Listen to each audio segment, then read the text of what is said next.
Beragam kesalahan fatal di pembukaan SEA Games 2025. Media Vietnam singgung sindiran halus Indra Safri. Miliano Jonathan gagal bawa Young Utrecht lanjutkan tren kemenangan. Sumarji ungkap fakta Garuda Muda minim dukungan supporter di Thailand. Simak informasi selengkapnya sebagai berikut.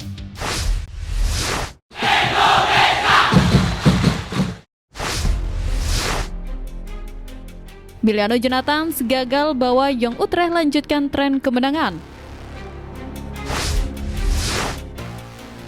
Di dunia sepak bola, satu nama bisa mencuri perhatian berkat performa konsisten, tapi satu pertandingan buruk saja sudah cukup membuat ritme itu tersendat. Itulah yang terjadi pada Miliano Jonathan saat Young Utrecht gagal melanjutkan tren kemenangan mereka. Sebelumnya, pada laga pekan ke-19 Eerste Divisi di Sport Complex, Young FC Utrecht harus mengakui keunggulan De Graafschap dengan skor 2-3. Saat itu, Young Utrecht sudah tertinggal 2-1 di babak pertama. Gol De Graafschap dicetak Ibrahim El Kadiri pada menit ke-6 dan Bouke Boersma menggandakannya selang 3 menit kemudian. Young Utrecht memperkecil ketertinggalan lewat Jesse van der Haar pada menit ke-38. Young Utrecht yang berusaha menyamakan kedudukan justru kebobolan lagi pada menit ke-85 melalui Arjen van der Heijden. Young Utrecht sempat mendapatkan harapan lewat gol Wesley Koy di masa tambahan waktu, namun tidak cukup untuk menyelamatkan poin. Di pertandingan ini, Miliano Jonathan tampil sejak awal sebagai winger kanan, posisi yang biasanya menjadi ruang terbaiknya. Ia beberapa kali mencoba memanfaatkan kecepatan untuk menusuk area pertahanan lawan dan sempat melepaskan satu tembakan berbahaya yang mengenai tiang gawang. Namun, secara keseluruhan performanya belum sesuai ekspektasi. Statistik mencatat hanya satu dribble sukses dari 2 percobaan, dan pelatih Mark akhirnya menariknya keluar di awal babak kedua. Hasil ini membuat Young Utrecht gagal mempertahankan 2 kemenangan beruntun yang sebelumnya mereka raih. Menjelang laga berikutnya kontra Young AS Alkmaar, Miliano dan rekan-rekannya perlu segera membalikkan fokus agar tidak kehilangan momentum lebih jauh.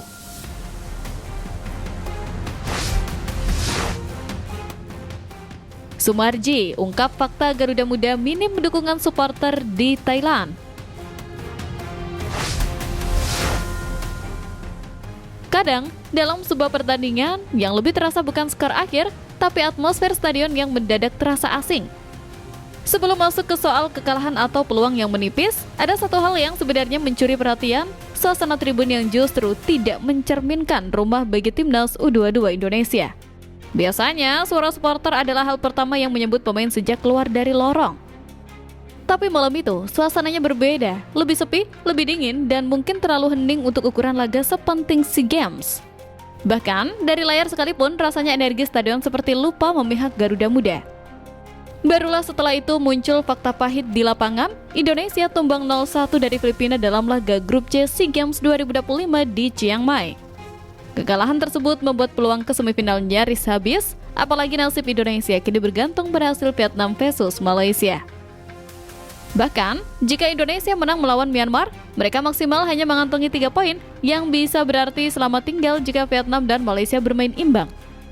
Namun bagi Sumarji ada hal lain yang lebih menusuk, minimnya supporter Indonesia di stadion. Ia sempat kaget melihat sisi tribun yang paling riuh ternyata bukan milik pendukung merah putih. Ya, sejujurnya dalam hati saya berkata sama seperti yang Anda tanyakan. Jujur saja ini.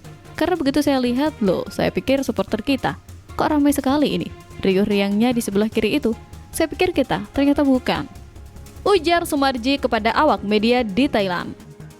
Ia kemudian menjelaskan bahwa dukungan tribun sangat memengaruhi mental pemain, terutama skuad muda yang energinya banyak bersumber dari sorakan penonton.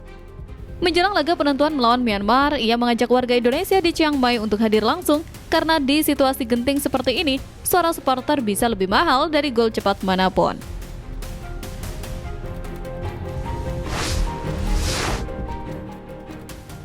Beragam kesalahan fatal di pembukaan SEA Games 2025.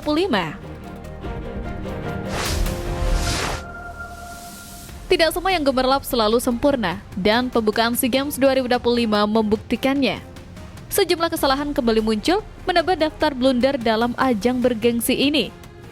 Perlu diketahui, opening ceremony di Stadion Raja Mangala Selasa malam sejatinya menawarkan tontonan spektakuler. Tarian budaya tradisional berpadu dengan laser, drone, dan grafis LED memukau mata. Penampilan Violet Walter, Tang Twop, dan F-Hero menambah energi modern di tengah sentuhan tradisi.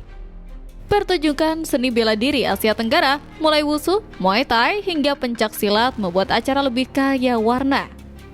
Dirasa lebih dari 2,5 jam seharusnya menjadi catatan mega, tapi ternyata ada sejumlah blunder yang sulit diabaikan.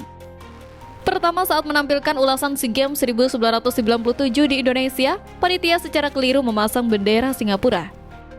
Kedua, grafis peta Vietnam tidak lengkap karena kepulauan Hoang Sa dan Truong Sa absen dari tampilan, yang jelas menjadi kesalahan sensitif. Ketiga, jumlah medali yang diperebutkan ditampilkan salah di layar. Seharusnya 574, tapi yang muncul hanya 547. Keempat, lampu bendera Kamboja mati saat parade bendera negara-negara ASEAN, momen yang cukup memicu sorotan karena ketegangan perbatasan antara Thailand dan Kamboja. Momen-momen tersebut menunjukkan bahwa meski pembukaan tampak megah dan modern, kesalahan teknis dan pengawasan panitia bisa mencoreng kesan spektakuler. Pembukaan SEA Games 2025 jadi bukti nyata bahwa detail kecil dari bendera hingga grafis bisa membuat gemerlap menjadi sorotan kontroversi, bukan hanya kagum.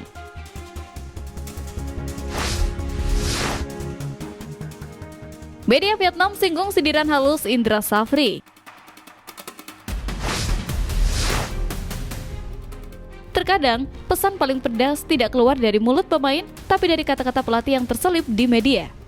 Dan media Vietnam dan Tri menyoroti pernyataan Indra Safri dengan nada seperti sindiran halus. Seperti mana diketahui, setelah timnas Indonesia U22 kalah 0-1 dari Filipina di laga perdana grup C SEA Games 2025, Indra menekankan bahwa fokus timnya hanyalah memenangkan laga melawan Myanmar. Karena hasil pertandingan Vietnam U22 versus Malaysia U22 bukan sesuatu yang bisa dikontrol Indonesia.